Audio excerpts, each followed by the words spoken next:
В общем, рассказываю, что у меня все-таки стучало. Листик под жабу я так и не нашел.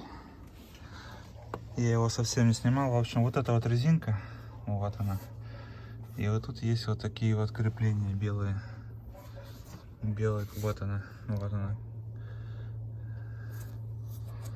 Вот она резинка. И вон белое крепление. В общем, оно вылетело. Давайте я не вытаскивать, наверное, не буду. И вот сюда вот сюда вот сместилась резинка. И капот давила, и она стучала постоянно вот так вот.